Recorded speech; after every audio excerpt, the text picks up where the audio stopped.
Moon Knight, Episode 2. Summon the Suit. Let's begin.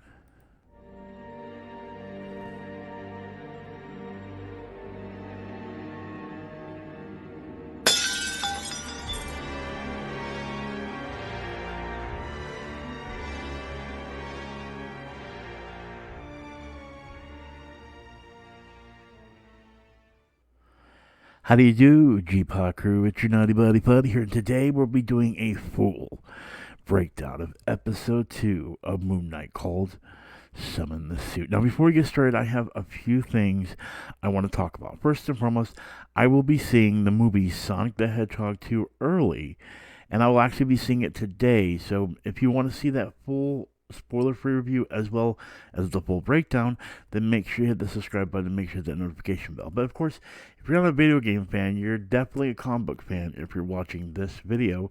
And with that being said, I'm going to get into some information I want to talk about that makes me think of what might be the future of Disney Plus and Marvel. See, with us having now Moon Knight as a series on Disney Plus, and with the additions of both Daredevil, Punisher, Iron Fist, Luke Cage, and Jessica Jones, we now have more of the mature Marvel content. So, if you're not aware, when you first get Disney Plus, it'll ask you about putting on a mature rating. Now, of course, if you're watching this video and you didn't get this setting, but you have parents, they probably set your rating on there and you may not have this option. Well, there's a reason why. Because you see, they're actually going to be setting up something special called Marvel Knights. Now, if you're not familiar with Marvel Knights is actually a comic book series that was targeted towards adults. More gory, more dramatic, more adult content towards it. A lot of the stuff that came into Marvel Knights was Daredevil, Punisher, the shows you saw on Netflix. But the other things you also saw was characters like Black Widow, Shang-Chi. Now, of course, Black Widow, unfortunately, spoiler alert, is dead. Yes. If you didn't know that already. Yeah. AKA Natasha Romanoff. That Black Widow is dead. But there is another Black Widow that could potentially set up for Marvel Knights.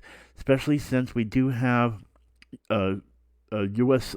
agent and other characters that fit in that Marvel Knights scenario. And keep in mind, even Marvel Knights has Spider-Man appear in it as well. So there's open territory for everyone.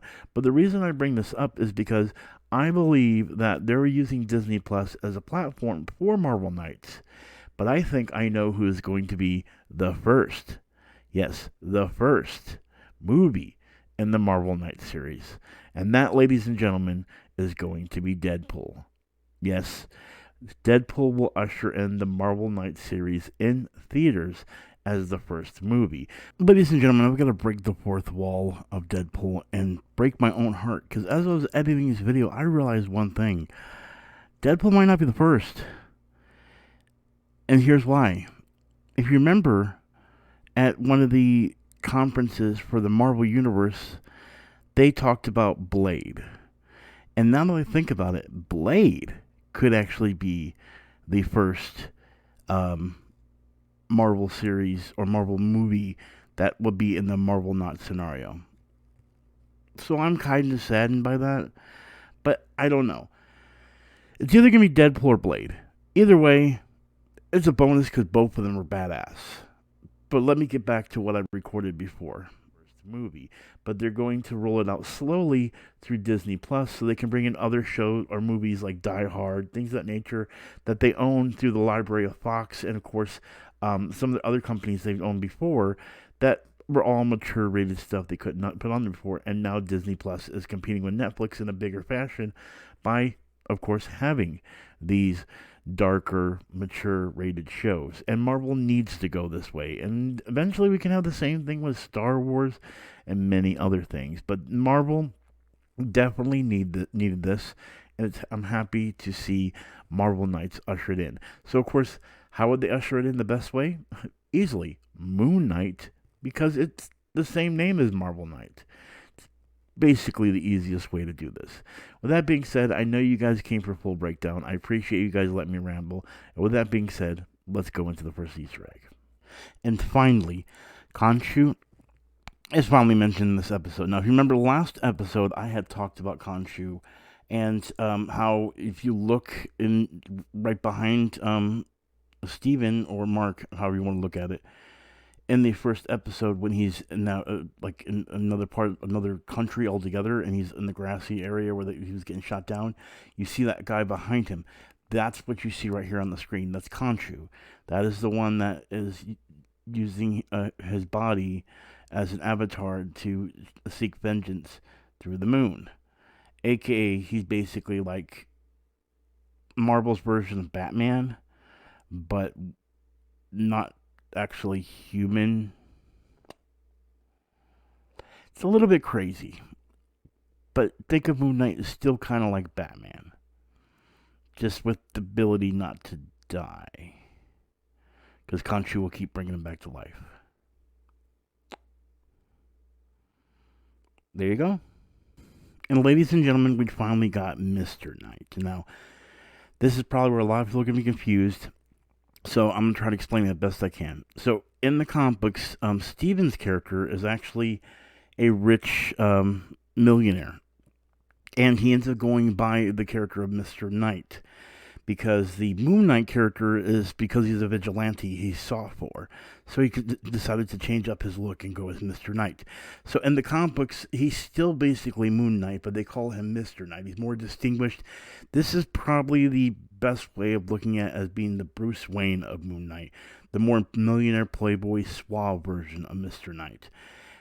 This is not the most prominent Moon Knight that you'll see, and he does return to Moon Knight. But actually what shocks me is to see Mr. Knight brought in so quickly into the series, when Mr. Knight wasn't brought in until way later in the Moon Knight series. But I am actually happy to see it, because it's really cool looking. And so I can't wait to see if this is something they're going to use ongoing, or if it's just something briefly, because this is just a miniseries. But I hope we see Moon Knight and later things, and possibly Mr. Knight as well. And that, ladies and gentlemen, was Moon Knight. Though the information was brief, we are going to be getting into more vivid context to the character, as well as, why he's having to do what he's doing. The whole Layla thing, though, I've never heard of her. So I don't know how she's in context to this, unless she's just a catalyst to keep him going as Moon Knight. But I am interested to see what they're doing with this as far as the conflicting characteristics and the conflict he has to deal with being two personalities as well as two versions of Moon Knight. So Steven is now Mr. Knight. There is Moon Knight. Are we going to see others? Tell me what you think in the comments below. Did you enjoy the episode? Do you enjoy Moon Knight? Is it confusing? That's understandable. But this is moving into, like I said earlier, the Marvel Knight scenario, giving us a more adult point of view. And that's why I'm here to explain at least what I know. Moon Knight, I may not have all the information outside of what I know on the basic stuff. But when it comes to the deeper rooted stuff, that might be something that we may just have to encounter later. And I do see that there is a lot of changes, because Mr. Knight definitely was not introduced early on. So maybe there's something else I'm not seeing, and other breakdowns might show it, but I'm always going to give you my input as best as I can. And with that being said, I want to thank you for all watching. I am Putty with the G-Pop crew. You know what we do. We do things like this review. Anyway, guys, remember, Sonic the Hedgehog 2 later today, as well as Halo tomorrow. Gaming is next, then right back to comic books. And of course, there's another movie coming out. Oh yeah, Doctor Strange in the Multiverse of Madness. So don't worry, more comic books coming your way. But I will see you guys next Wednesday for Moon Knight, Episode 3.